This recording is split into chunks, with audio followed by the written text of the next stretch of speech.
There's no thrill like discovery.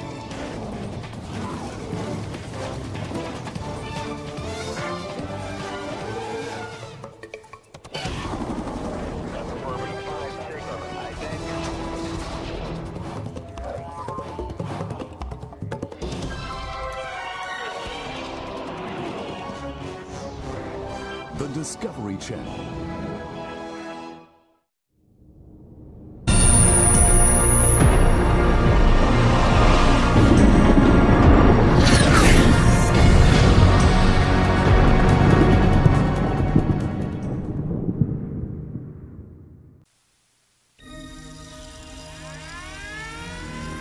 Eles são os mais devastadores de todos os desastres naturais.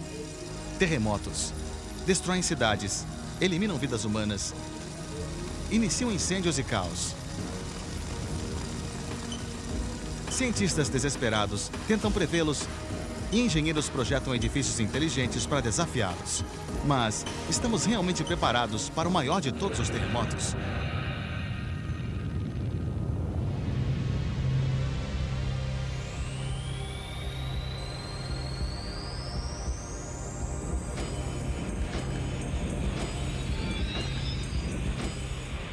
Ultraciência. A Terra treme mais de 1 milhão de vezes por ano. A maioria dos tremores raramente fazem uma xícara se mexer, mas de tempos em tempos, o temperamento irracível da Terra irrompe em ataques de raiva homicida.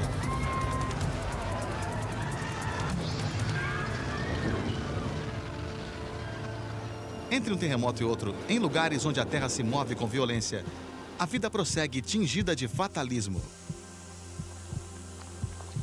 A pressão aumenta silenciosamente sob os pés das pessoas. E a história de devastação de antigos terremotos permanece suspensa no ar como uma espada de Damocles sobre suas cabeças. Com tantas vidas humanas em jogo e o tempo passando no relógio geológico, os cientistas estão correndo contra o inevitável.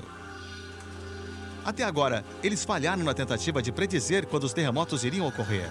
Agora, alguns dizem que jamais conseguiremos, que devemos aprender a viver com eles. Mas o como e o porquê dos terremotos já são conhecidos.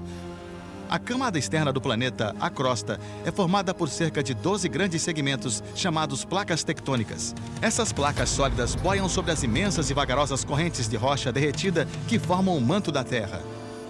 Junto às bordas dessas placas, onde elas se aproximam ou se afastam uma das outras, a ilusão de terra firme desaparece. Aqui, onde a placa do Pacífico encontra a placa da América do Norte, ambas, Los Angeles e São Francisco, descansam sobre a temperamental falha de San Andreas.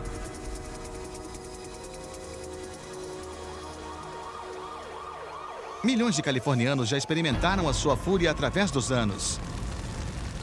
A San Andreas é chamada de falha de transformação, onde as placas se raspam ao passarem uma pela outra, enquanto a placa do Pacífico empurra a placa do Norte a uma taxa de 5 centímetros por ano. A rocha sólida da crosta resiste ao movimento das placas, mas, como revelam essas imagens do satélite, quando a pressão cresce a ponto de superar a resistência, a crosta se rompe e a placa do Pacífico escorrega para frente, liberando a grande quantidade de energia que cria um terremoto.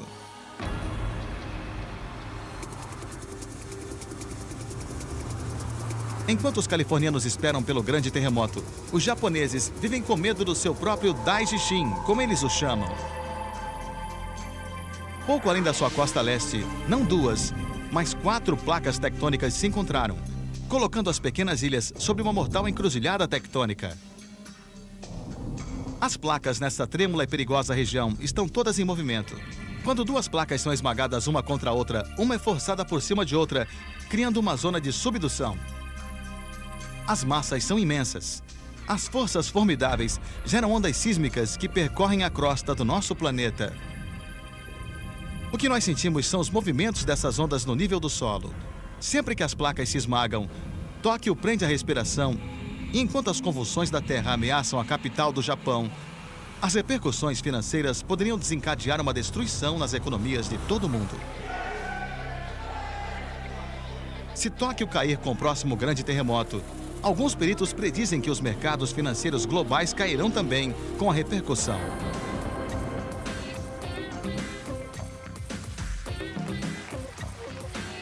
As pessoas de Tóquio sabem que o Daijishin está vindo. Não é um caso de ser, mas de quando. Os terremotos seguem um certo ciclo e agora os ciclos estão voltando.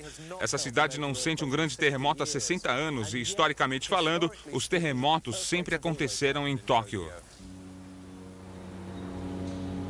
O jornalista, autor e morador de Tóquio, Peter Redfield, há tempos vem observando os preparativos da cidade para o grande terremoto e não está impressionado. Existe uma mentalidade aqui e, na verdade, isto é uma política do governo de que haverá um aviso. Eu tenho procurado uma prova concreta de que eles poderão ou não dar um aviso, e essa possibilidade é muito remota. Cerca de 10% de toda a energia sísmica liberada no mundo afeta o Japão. O governo japonês espera que eles tenham um aviso, pelo menos 2 dias antes do grande terremoto, tempo suficiente para evacuar Tóquio. Eles acreditam que uma série de pequenos tremores alertará as autoridades. Milhões de pessoas estão confiando na ciência da predição. A prontidão do Japão quanto aos terremotos é impressionante na superfície. A agência meteorológica deles monitora sismógrafos espalhados através das ilhas que detectam as atividades de terremotos 24 horas por dia. Se um aumento dramático de atividade é observado, o Comitê de Avaliação de Terremotos se reúne para avaliar a evidência.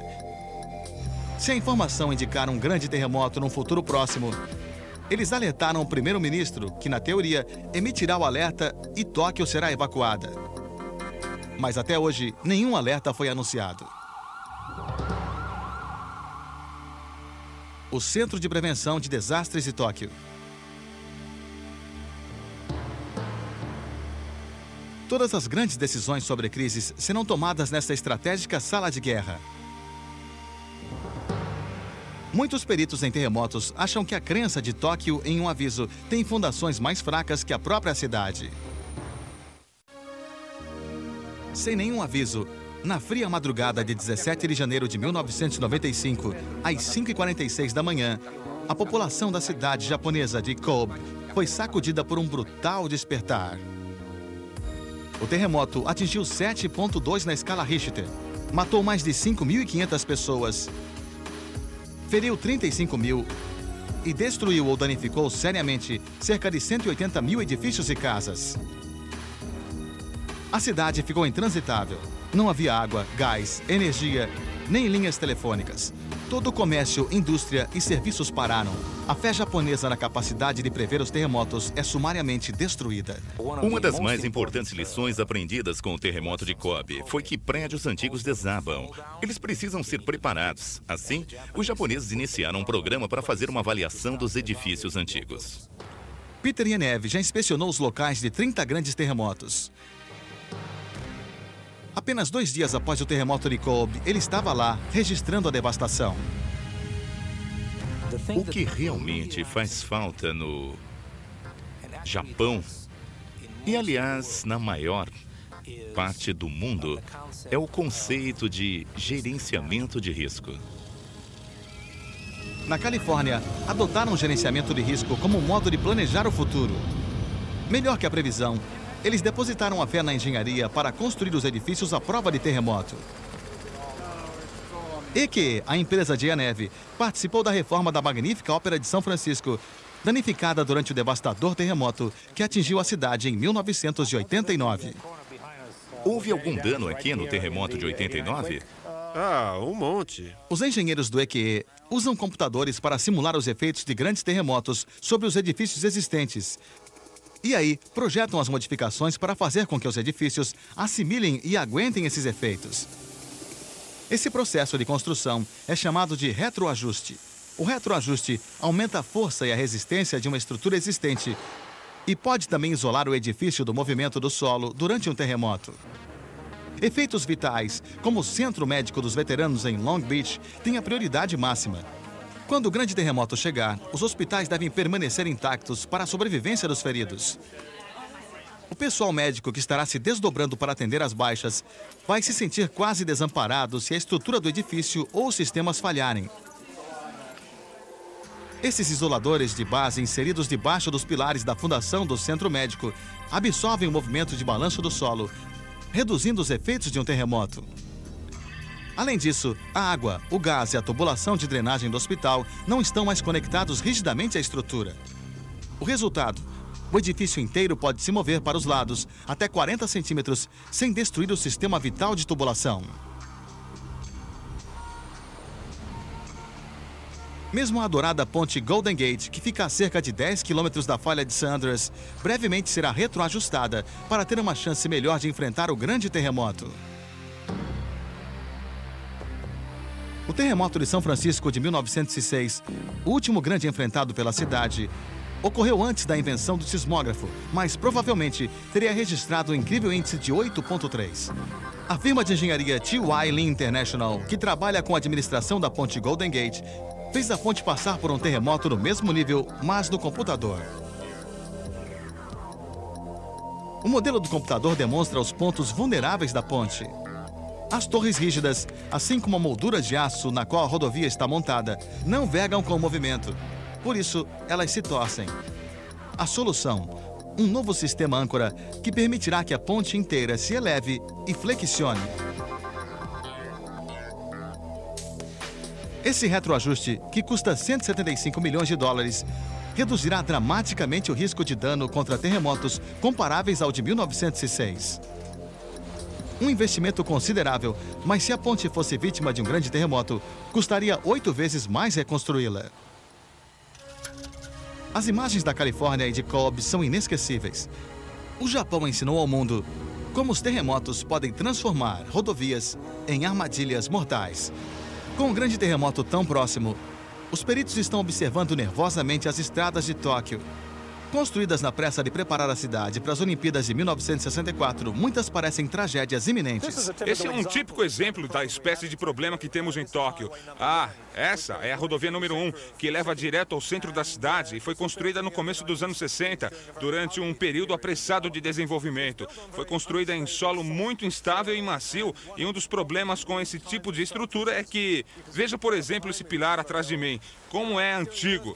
Durante um terremoto, o concreto tende a quebrar e se despedaçar, e as barras de reforço que estão segurando a coisa toda virão abaixo. O resultado é que toda a estrutura vai desabar. Agora estão tentando reverter isso e estão correndo contra o tempo, porque existem milhares dessas colunas. Com tantas rodovias para consertar, Tóquio tem pouca escolha, a não ser consertar as estruturas existentes e esperar pelo melhor. Pilar por pilar, as rodovias elevadas de Tóquio estão sendo embrulhadas com coberturas metálicas. Há esperança de que as coberturas evitarão que o concreto sofra rupturas e se desprenda, como aconteceu em Kobe, com consequências desastrosas.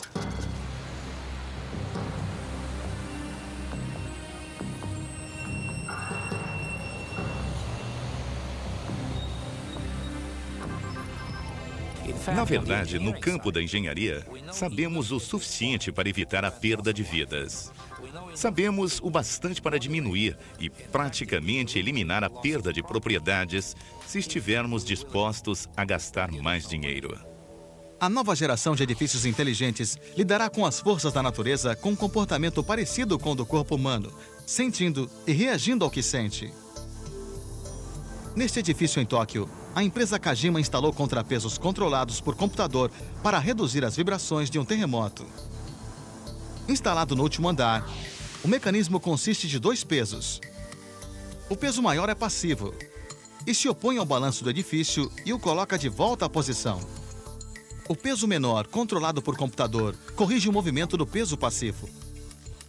Sensores de movimento instalados no edifício dizem ao computador qual a força do terremoto e a que distância o peso maior precisa se mover para manter o edifício ereto. O resultado é uma redução de 65% na vibração. Os engenheiros da Kajima também projetaram um edifício com esqueleto flexível. É chamado de rigidez ativa variável, ou AVS. Primeiro, a demonstração é feita no modelo em escala sem o sistema AVS. O edifício treme violentamente, mas com o sistema ativado, o computador do prédio sente o movimento da Terra e responde em 5 centésimos de segundo.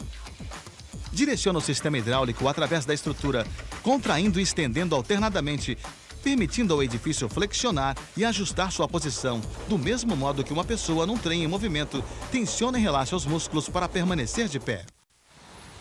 Os cientistas japoneses que estudam os terremotos e o pessoal da emergência devem lutar contra muitas manifestações diferentes do Daishin, ou Grande Terremoto de Tóquio. As forças titânicas liberadas pelos ressentimentos sísmicos da Terra podem atacar de modo a desafiar o engenho da ciência humana. Não importa o quão preparados nós estejamos, o caos é inevitável. Quando o grande terremoto acontecer, vastas áreas de Tóquio ficarão altamente vulneráveis. Já que imensas partes da cidade foram construídas sobre o solo recuperado da Baía de Tóquio, incluindo o chamado Colar Venenoso, a área industrial da Baía, o principal local a sofrer liquefação. A liquefação acontece onde existe uma grande quantidade de água subterrânea e o solo é pouco compacto. Quando as ondas sísmicas de choque atingem a Terra, a água, sendo mais leve, sobe à superfície e transforma o solo em areia movediça. Isto pode fazer os edifícios afundar, rachar e tombar. Kobe já teve uma amostra disso, e em Tóquio existe um potencial para destruição em massa.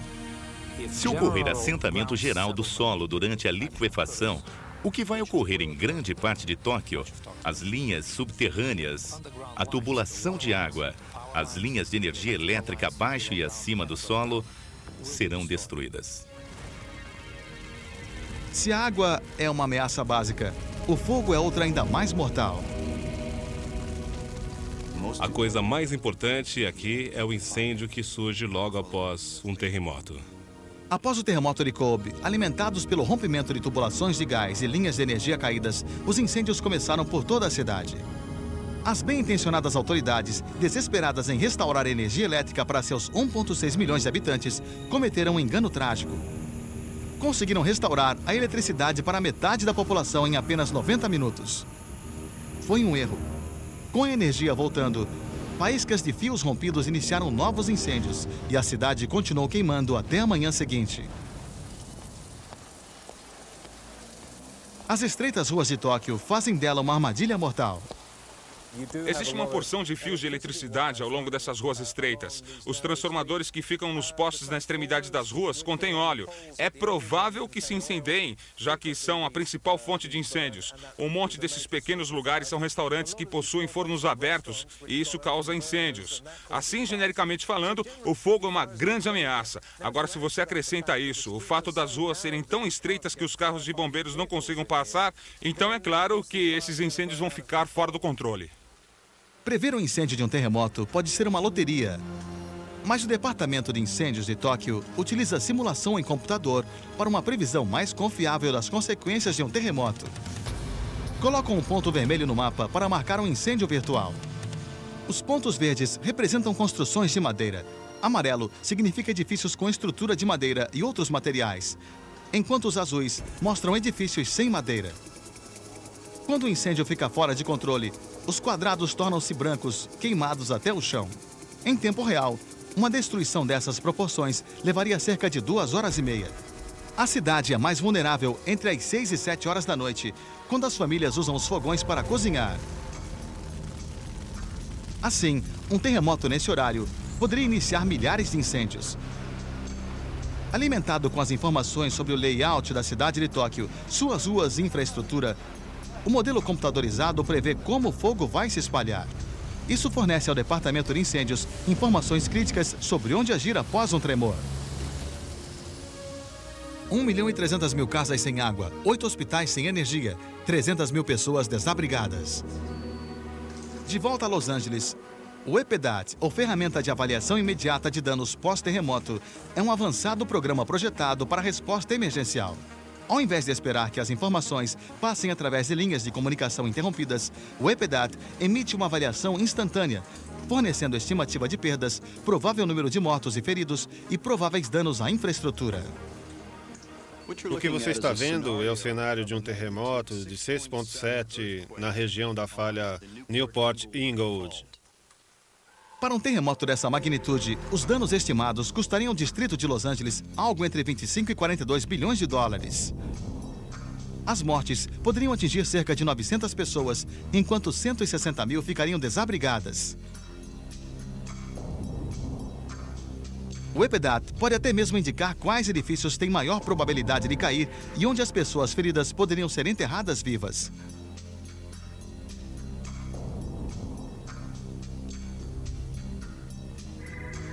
Terremoto de Kobe. Pessoas resgatadas com vida.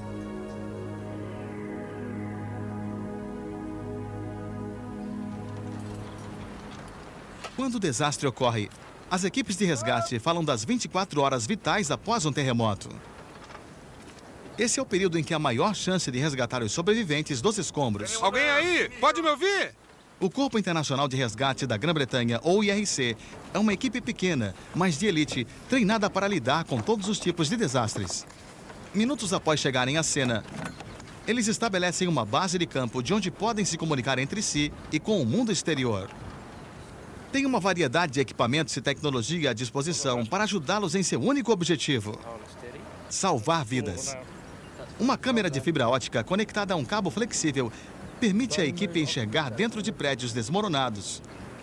Ela pode também dar uma indicação sobre a condição física do sobrevivente e o melhor método de resgatá-lo.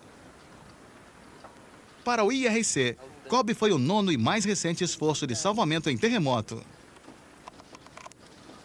Por causa da quantidade de destroços, geralmente a equipe de resgate ouve os sobreviventes antes de poder vê-los.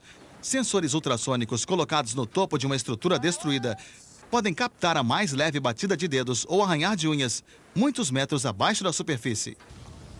O cenário do pior caso avalia que 150 mil pessoas podem morrer num terremoto de magnitude 8.0 e 200 mil ficariam feridos. O prejuízo da catástrofe, mais de $1 trilhão. Para enfrentar esses custos astronômicos, o Japão pode não ter outra alternativa a não ser liquidar seus recursos na forma de investimentos estrangeiros, o que poderia retirar do mercado bilhões em ações e possivelmente deflagrar uma recessão global.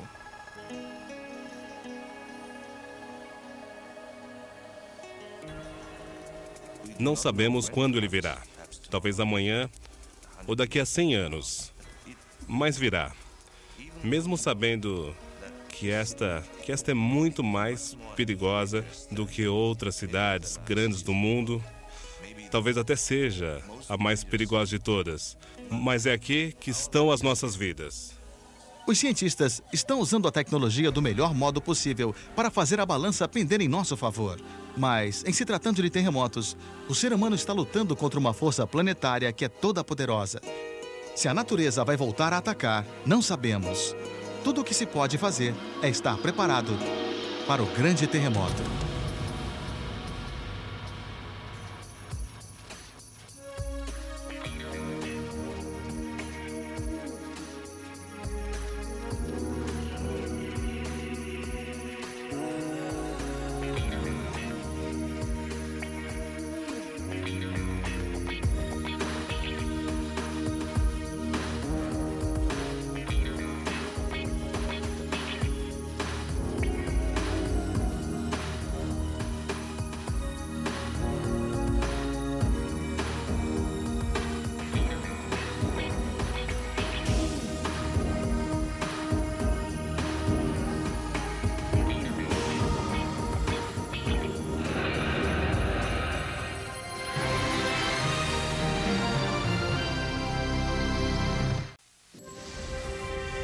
A Terra encontra-se no meio de uma tempestade cósmica letal de granizo.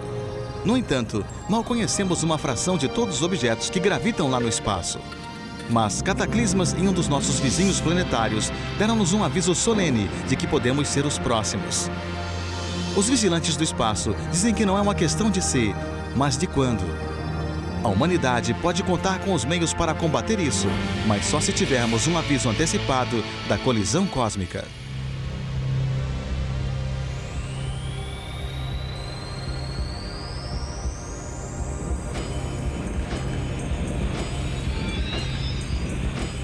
Ultra Ciência. Não estamos sozinhos. Enquanto a Terra gira ao redor do Sol, nosso doador da vida, outros objetos nos cercam. Não apenas a Lua e nossos planetas irmãos, mas milhões de asteroides, cometas e outros materiais nascidos no espaço. Os asteroides, feitos principalmente de rocha, são fragmentos de um planeta que não chegou a se formar. Existem cerca de 6 mil deles orbitando entre Marte e Júpiter, circundando incessantemente o Sol. Mas alguns deles escapam de suas antigas correntes.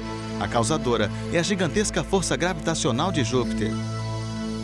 Impelidos de sua órbita, eles se deslocam em direção ao sistema solar interior. Viajando a velocidades de mais de 64 mil quilômetros por hora, esses projéteis espaciais criam forças enormes. Uma colisão com o nosso mundo poderia eliminar populações inteiras ou mesmo aniquilar a vida na Terra. É só olhar para a Lua para saber que vivemos numa vizinhança barra pesada. Sua superfície enrugada é um registro permanente do bombardeio cósmico. Nosso próprio planeta teria marcas também se não fosse a ação da água e do ar esfregando-as continuamente até eliminá-las. E os asteroides não são os únicos objetos lá fora que podem cruzar o caminho de um planeta. Como no encontro explosivo recentemente anunciado com um dos nossos irmãos maiores do Sistema Solar. Foi chamado o evento astronômico do século. Em 1993, os observadores do céu descobriram um cometa fragmentado nomeado Shoemaker-Levy 9, deslocando-se em direção a Júpiter. Um puxão gravitacional do gigante Júpiter, numa passagem anterior, arrebentou em 21 pedaços. Agora, sugado de seu caminho astral, rumava direto para a destruição. O drama se desenrolou em julho de 1994. As monstruosas explosões alvoroçaram os astrônomos. Eles observaram ansiosos os fogos de artifício jupiterianos em observatórios encarapitados no cume de montanhas pelo mundo afora.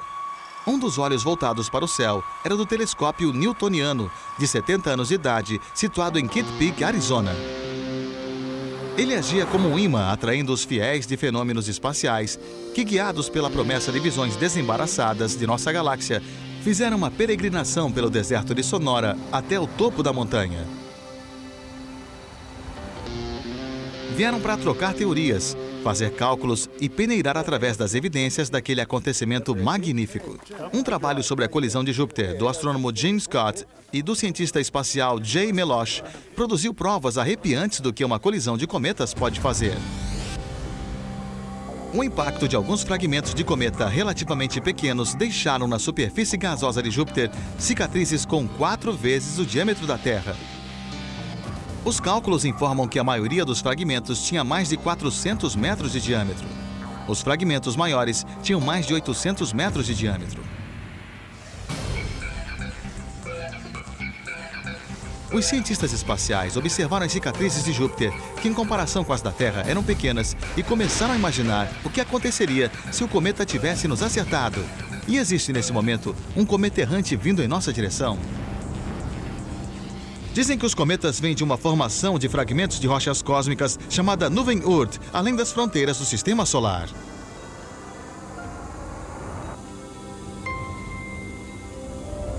Às vezes, a gravidade de uma estrela ou planeta distante atira um pedaço desse lixo espacial, fazendo-o sair girando em direção ao Sol em uma nova órbita.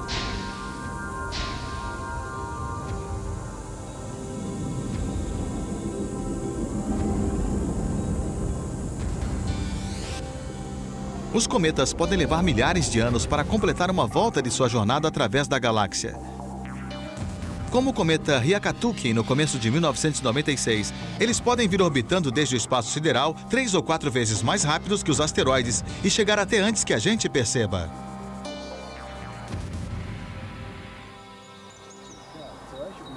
Visitas de surpresa como essa deixam os observadores de rochas realmente agitados. Mas o cometa Hyakutake chegou furtivamente. Ele é um cometa que surge a grandes intervalos de tempo e nós não vimos até meses antes dele atravessar a órbita da Terra. Era um cometa grande, com quilômetros de diâmetro como o Kate Killer. O Kate Killer foi um que não se desviou. Seu nome advém dos limites da era geológica em que os dinossauros se tornaram extintos.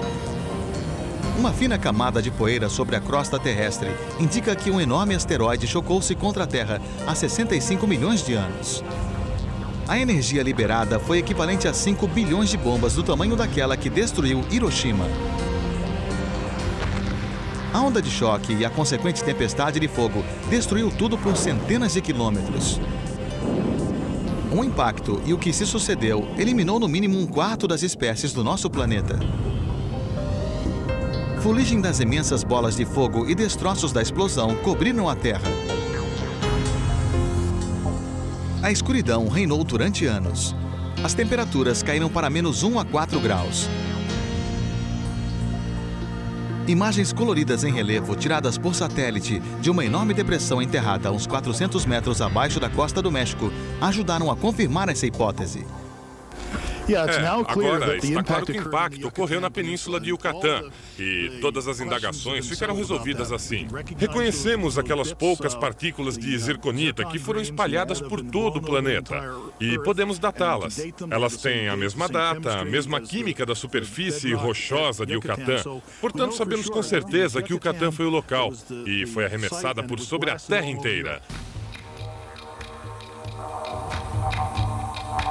Durante sua história de 4,5 bilhões de anos, milhares de grandes objetos extraterrestres deixaram marcas na superfície da Terra. E para os que sabem o que procuram, as cicatrizes do impacto mais recente ainda são visíveis. Na Austrália, a 13 mil quilômetros do local da queda do Kate Killer, outra voz solitária que proclama a possibilidade de devastação cósmica é o astrônomo Duncan Steele. Mais de 150 crateras de impacto foram descobertas na Terra. 19 delas estão na vasta terra marrom australiana. Aquelas crateras circulares estão perto de Alice Springs, no coração do continente. Nesse grupo de cortes, o maior tem 183 metros de diâmetro e 15 metros de profundidade. Para fazer uma cratera desse tamanho na Terra, seria preciso um objeto do tamanho de uma casa. Uma bola de fogo gigantesca, mais brilhante que o Sol, bateu contra a Terra aqui. A velocidade era tão incrivelmente alta que arremessou rochas a quilômetros de distância, transformando em vapor as que ficavam aqui atrás. O impacto original deixou fragmentos muito pequenos de níquel e ferro por toda esta área. O povo aborígene local que vivia nesta região naquele tempo ainda preserva um mito sobre um demônio de fogo de uma gigantesca rocha do céu, que é como eles descrevem, e que é uma descrição muito boa do que aconteceu aqui. Os cientistas calcularam que as chances de encontrarmos nosso destino cortesia de um asteroide ou cometa são de 1 em 20 mil, um risco maior do que morrer num desastre de avião. Os observadores do espaço contaram até agora cerca de 200 asteroides, cujas órbitas cruzam com a da Terra. Mas isso pode ser apenas a ponta do iceberg. Podem existir até 3 mil projéteis cósmicos de mais de 800 metros de extensão correndo lá fora, que ainda não foram descobertos. Um asteroide de 800 metros que batesse na Terra causaria certamente o que chamamos de catástrofe global. Quando ele atravessasse nossa atmosfera, parte da superfície externa se quebraria e seria transformada em vapor. Ouviríamos um estrondo de ruptura quando o centro da Terra quebrasse a barreira do A Sol. explosão será algo equivalente a 1 milhão de megatons de TNT. E isso é muito maior que todas as armas nucleares do mundo, juntas num só local, detonando juntas ao mesmo tempo. Os céus obscurecidos e as mudanças climáticas causadas por gigantescas formações de cinza vulcânica vão oferecer um vislumbre do que os dinossauros podem ter visto antes de congelarem ou morrerem de fome. Sem luz, as plantas feneceriam. Sem alimento, os animais morreriam. Mas 2/3 da superfície da Terra estão cobertas com água. As possibilidades de um objeto se chocar com o oceano são muito maiores. E a devastação seria ainda maior. Uma queda no Pacífico criaria uma onda enorme chamada uma tsunami.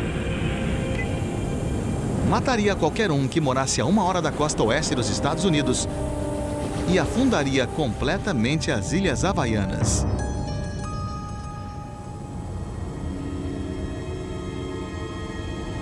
Um asteroide ou cometa que faça tanto estrago cai na Terra a cada 100 mil anos aproximadamente. Isso significa que há 1 em 100 mil chances de acontecer esse ano. O governo dos Estados Unidos está levando a ameaça tão a sério que empresta parte de sua tecnologia ultra secreta para a busca celestial. No ponto mais alto de um dos maiores vulcões adormecidos do mundo, fica uma janela high-tech aberta para o universo. O NEAD, ou Programa de Busca de Asteroides Próximos à Terra, fica aqui na ilha havaiana de Maui. A viagem não é para os fracos de coração. O tempo pode ficar hostil de repente, enquanto a estrada sobe mais de 6 mil metros até o alto. Este é um complexo de espionagem da Força Aérea Norte-Americana. Nas horas de folga, a atenção dispensada na vigilância por satélites é desviada para os inimigos extraterrestres. O NEAT é o sistema de detecção mais sofisticado do mundo. É quase totalmente automático. Um computador dirige o telescópio para procurar certas porções do céu, dando as coordenadas específicas. As ordens vêm daqui, do Laboratório de Propulsão a Jato da NASA em Pasadena, Califórnia.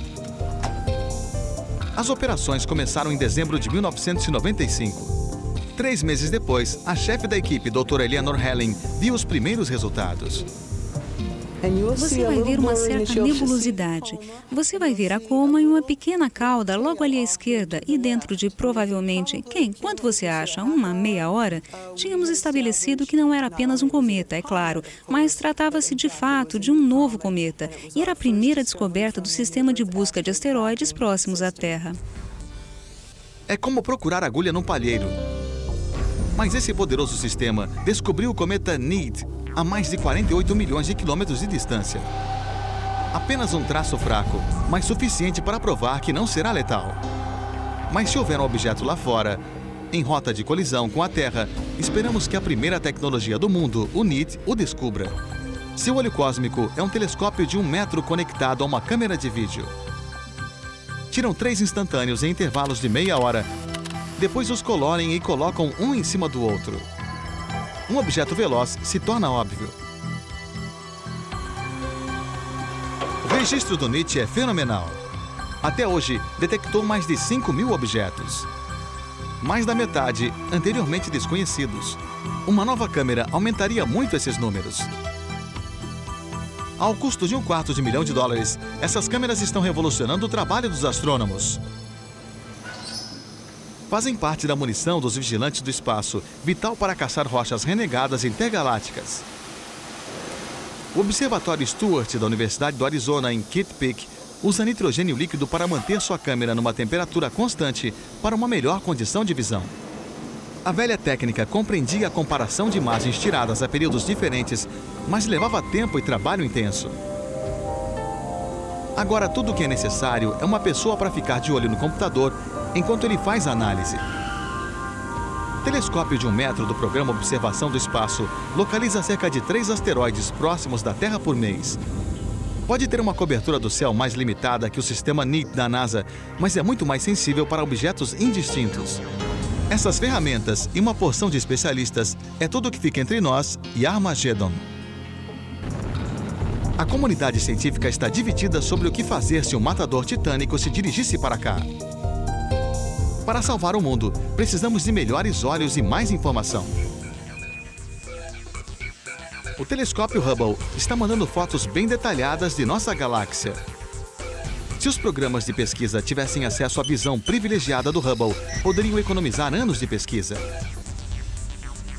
Pioneering Optics Work do Novo México está nos fornecendo uma vista mais nítida do espaço. No Laboratório Phillips da Força Aérea dos Estados Unidos, um laser poderoso corrige a visão nebulosa causada por turbulência atmosférica. Ele passa por uma série de amplificadores antes de atingir a cúpula. Então, é lançado ao espaço e porções do raio se refletem na atmosfera e voltam para a Terra. Com base nessas leituras, o computador faz ajustes contínuos no espelho manobrável para manter a imagem nítida. Esta é uma estrela binária, Beta Delphinus, sem e com o benefício das imagens ajustadas a laser. A estrela dupla destaca-se com mais definição ainda, com a cor simulada. Aqui o asteroide em forma de ovo Vesta, a mais de 148 milhões de quilômetros de distância, está girando claramente. Esta poderosa ferramenta laser vai nos permitir ver projéteis espaciais mais claramente. Poderíamos mapear a forma e identificar os materiais da superfície. Informação valiosa se precisássemos mirar e eliminá-lo mais tarde. Em 2004, a aeronave Stardust vai nos dar uma visão íntima de um cometa ao voar a cerca de 100 km de Wild 2. Sua missão: trazer amostras dos destroços do cometa. E durante a jornada, vai colher novas partículas de poeira interestelar que só recentemente entraram em nosso sistema solar. Esses novos dados serão críticos para a montagem de uma ação ofensiva contra uma rocha assassina. Qual seria a nossa reação? Tudo dependeria não só do tamanho e composição da ameaça, mas de quanto tempo teríamos. Um aviso prévio de 5 anos não vai ser suficiente. Dadas as distâncias envolvidas e a velocidade do objeto que se aproxima, teríamos de esperar por um milagre para nos salvar da calamidade. Aviso prévio de 10 anos significa que nossas chances são poucas. Nossa melhor resposta a curto prazo seria uma arma nuclear muito grande para destruí-lo completamente. Está certo. Mas ou isso, ou você arrecada todas as bombas e silos de mísseis no mundo inteiro e as lança para o espaço e reza para nenhuma delas detonar, por acidente, quando estiverem subindo. Existem limites técnicos à quantidade de massa que podemos lançar ao espaço. Mas uma ogiva nuclear montada no propulsor peso pesado do tipo Titan 4 ou Delta 2 poderia ser suficiente para aniquilar o objeto. Mas é uma solução cheia de perigo. Ninguém sabe como seríamos afetados por uma imensa explosão bem acima de nossas cabeças. Certamente, sofreremos muita irradiação, raios gama, raios X, todo tipo de coisas em quantidades tais que ninguém jamais viu antes. E existe um outro medo ainda maior. A explosão poderia quebrar o objeto. Como o disparo de um revólver, centenas de pedaços grandes de rocha quebrada poderiam até mesmo aumentar as chances de uma colisão com a Terra. Se tivermos sorte, a tecnologia mais inteligente de detecção vai nos dar mais tempo de espera, talvez uns 100 anos para preparar a colisão futura. E isso pode ser suficiente para criar alguns conceitos ultrafuturísticos sonhados por esses rapazes. As ideias deles podem parecer meio malucas, mas os princípios são sadios. Eles confiam em desviar o objeto de sua rota em direção à Terra. Tomemos o movimento da massa. Imagine construir uma operação mineira na superfície de um asteroide. Mas ao invés de processar o material, você literalmente o joga fora.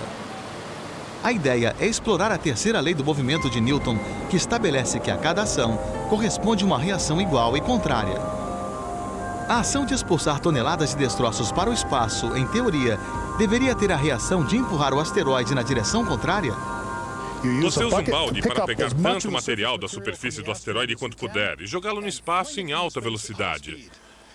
O resultado final, depois de jogar enormes baldes da superfície do asteroide, é que você pode alterar seu curso, impedindo-o de colidir com a Terra.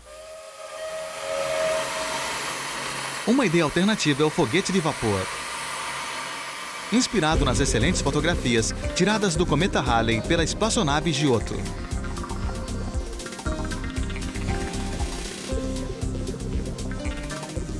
Provaram que os cometas se compõem de 1/3 de argila, 1/3 de hidrocarbureto negro como alcatrão e 1/3 de gelo. Eu poderia tirar um aquecedor de água de um submarino nuclear que não é maior que esta picape, nem é mais pesado. E depois eu subiria até um desses cometas que estão sempre aí fora. Existem cerca de 170, eles quase sempre são escuros, quase sempre estão apagados, mas metade está bem perto. A ideia de Tony Zuppero é transformar um cometa passageiro numa fábrica de munição para atacar outros alvos mortíferos, escoando seu suprimento de água gelada. Eu pegaria um pouco d'água, 1/3 é água, e colocaria água num tanque grande, tão grande quanto um campo de futebol, parecido com um grande balão. A seguir, converteria a água em vapor superaquecido, misturaria com poeira tirada da superfície do cometa e o dirigiria ao meteoro ou asteroide ameaçador. E a poeira seria como uma tempestade torrencial de projéteis Magno 357. Eu o tiraria do caminho da rota de colisão com a Terra. E é assim que eu salvaria o mundo. Seria assim. Essas ideias podem parecer do outro mundo, mas podem ser exatamente o que estamos procurando. Enquanto isso, a nossa Terra permanece à mercê das forças cósmicas que destroem e dão vida. No início, quando se iniciou a vida na Terra, ela pode ter evoluído aqui espontaneamente. Mas alguns dos catalisadores químicos do processo podem ter chegado junto com os destroços espaciais que choviam na Terra. Como seria irônico se ficássemos de lado e permitíssemos que as mesmas forças levassem tudo embora. Algumas formas de vida sobreviveriam, mas a história nos diz que a mais vulnerável seria a espécie dominante. 65 milhões de anos atrás era o dinossauro. Agora é o ser humano. Eu não desejo pregar como inevitáveis o caos e a escuridão. Todavia, penso que seria inteligente usar o lema dos escoteiros, sempre alerta. Saber que eles estão lá em cima e estar preparado para fazer algo, caso seja necessário. A possibilidade de uma colisão cósmica vai testar o talento humano numa escala nunca usada antes. Será que estaremos à altura?